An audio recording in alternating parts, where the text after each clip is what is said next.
इंसान की जो पैदाइश का अमल है ना, कि इंसान किस तरीके से अपनी माँ के पेट में परवरिश पाता है, वो अगर आप स्टडी करें, अगर आप देखें, अगर आप उसके बारे में पढ़ें, तो आपको ये यकीन हो जाएगा कि इंसान की पैदाइश कितना बड़ा मौजज़ा है।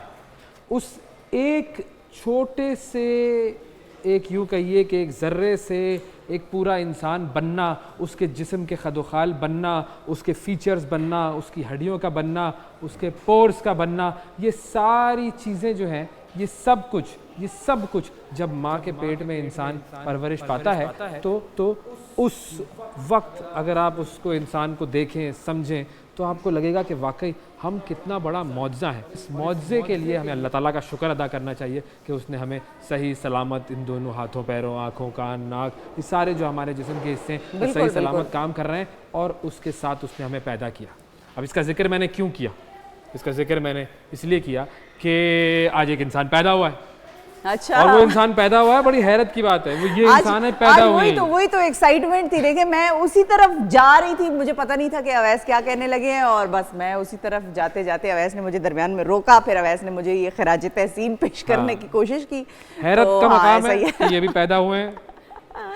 ऐसा ही है, ऐसा ही। तो अल्लाह मालिक है भाई, क्या क्या पैदा हो रहा है आजकल, ये भी आप सोचें इस बारे में। बहुत सालगिरह मुबारक हो आपको। थैंक यू अवैस, बहुत शुक्रिया सालगिरह की शुभकामनाएं देने की, बड़ी बड़ी मेहरबानी। नाजरीन, कभी कभी ऐसा लगता है कि अवैस आपके बारे में बात कर रहे हैं, बड़ा ये आसमान से कलाबे मिला रहे हैं, लेकिन फिर आपको एंड में समझ आती है कि भाई ये पता नहीं तारीफ कर रहे थे, तारीफ और तौसीह हो रही थी आपकी, या ये आपको बिस्तर चला रहे थे आप पे। लेकिन खैर, इस किस्म की सिचुएशन जो है ये मेरे और अवैस के दरमियान ये चलती रहती है, ये हमारा रोज का मामला है। मारिया, आप भी पैदा हुई थी ना?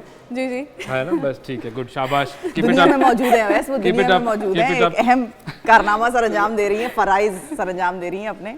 तो बहरहाल बहुत सारी चीज़ें हैं, बहुत सारी बातें हैं। हमारा प्रोग्राम, हमारा ये इलेक्शन मॉर्निंग्स, इसका हम आगाज़ करते हैं।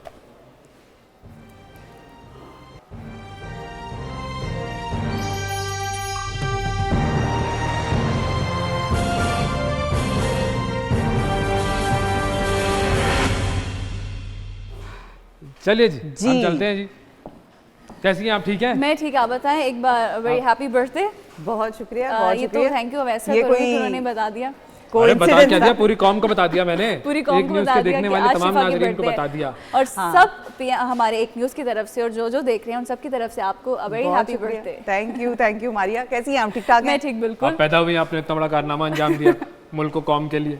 बस अवैस, मैं खिदमत में लगी हुई हूँ, मुल्क और कौम की खिदमत करती रहूंगी, जब तक मैं जी रही हूँ तब तक मेरी खिदमत इस कौम और इस मुल्क के लिए है। बिल्कुल, चलें अब आप खिदमत करें, कोई बताएं। जी हाँ, खबरें ये है कि शरह सूद 22% बरकरार रहेगी और महंगाई जो है वो 23% बढ़ने का इम्कान है, और नोट जो महंगाई का जो रेट है वो 23 से 25% तक रहेगा। इन्फ्लेशन रेट 23 से 25% होगा। महंगाई होगी, जबरदस्त किस्म की महंगाई होगी। इलेक्शन के बाद करो भाई, इलेक्शन के बाद ये अगले साल के लिए प्रेडिक्शन की है ना, मतलब अगली जो सहमाई है उसके लिए उन्होंने बता दिया कि नवाज शरीफ साहब ने कहा है मैं आऊंगा और मैं बेहतरी लाऊंगा।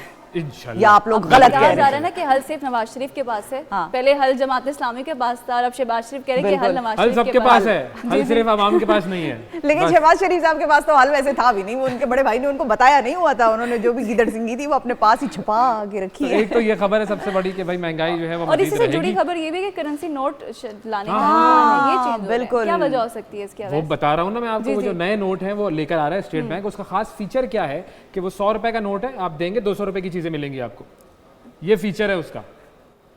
मारिया वो उसका एक फीचर ये भी है, हम बता दें कि उसके बारे में ये भी कहा जा रहा है स्टेट बैंक की तरफ से कि वो ज्यादा सिक्योर होंगे, ज्यादा सेफ्टी कोई फीचर है जो उसमें नोट पे ताला बना हुआ होगा, ज्यादा सिक्योर होगा, वो ताला लगा हुआ होगा उस नोट पे, लोहे के भी हो सकते हैं। लेकिन वैसे जिस तरह से हमने देखा ना कि दुनिया में इंग्लैंड वगैरह में बाकी जो करेंसियां हैं, करेंसी नोट्स हैं, वो प्लास्टिक के हो गए हैं, तो वो सेफ्टी उनकी ये भी होती है कि वो गीले हो जाएं तो उनको कुछ होता नहीं है। तो अगर पानी चानी लग गया आपकी जेब में, बारिश वारिश लग गई, गीले हो गए, तो वो सूखेंगे तो वो फिर वैसे ही हो जाएंगे। बिल्कुल एग्जैक्टली।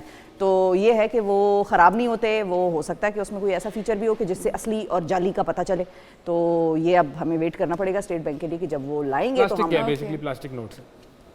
देखें तो ये है भाई नोटों का मामला। और साथ ही साथ अब इंतखाबात बस नोट कम ना हो, बस जितने भी हो ना ज्यादा नोट।